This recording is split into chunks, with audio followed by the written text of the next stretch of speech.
చాలా బాగుంది ప్రచారము. నిన్న కేటీఆర్ వచ్చి ఇక్కడ కేకే సర్వేలో పాజిటివ్ గా కేటీఆర్ అవన్నీ పెయిడ్ సర్వేలు అండి. సరే ఉన్నదో లేదో 14 తారీఖు తెలుస్తుంది. పెయిడ్ సర్వేలు ఫేక్ న్యూస్లతోని జనాల హృదయాలు గెలుచుకోలేరు. జనాలను డైవర్ట్ చేసే ఆలోచనలో బీఆర్ఎస్ ఉంది. మా ప్రాంత ప్రజలు అన్ని గతంలో అవకాశం ఇస్తే ఏం జరిగిందో వాళ్ళు చాలా తెలివివంతులు. మా ప్రాంత ప్రజలు 11 తారీఖు ఓట్లు వేస్తారు, 14 తారీఖు దాని జవాబు చూస్తారు. రహమత్ నగర్ ప్రజలు మొత్తం బీఆర్ఎస్ కే ఓటేస్తారని చెప్పేసి అంటున్నారు సార్. నిన్న చాలా వరకు కేటీఆర్ వచ్చినప్పుడు చాలా మంది పబ్లిక్ వచ్చారు. దాని ప్రజలు అభివృద్ధి కోరుతున్నారు.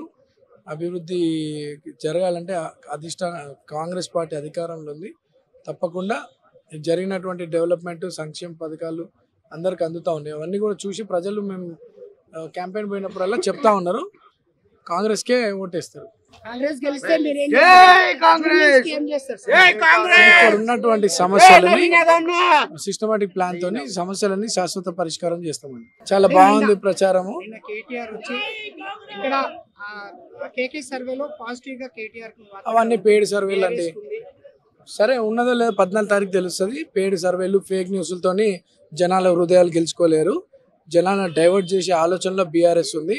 మా ప్రాంత ప్రజలు అన్ని గతంలో అవకాశం ఇస్తే ఏం జరిగిందో వాళ్ళు చాలా తెలివివంతులు. మా ప్రాంత ప్రజలు 11 తారీఖు ఓట్లు వేస్తారు, 14 తారీఖు దాని జవాబు చూస్తారు. రహమత్ నగర్ ప్రజలు మొత్తం బీఆర్ఎస్ కే ఓటేస్తారని చెప్పేసి అంటున్నారు సార్. నిన్న చాలా వరకు కేటీఆర్ వచ్చినప్పుడు చాలా మంది పబ్లిక్ వచ్చారు. దాని ప్రజలు అభివృద్ధి కోరుతున్నారు.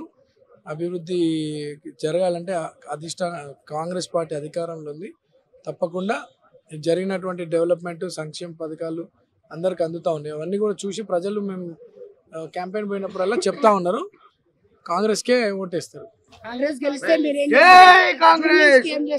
ఇక్కడ ఉన్నటువంటి సమస్యలని సిస్టమాటిక్ ప్లాన్ తోని సమస్యలని శాశ్వత పరిష్కారం చేస్తామండి.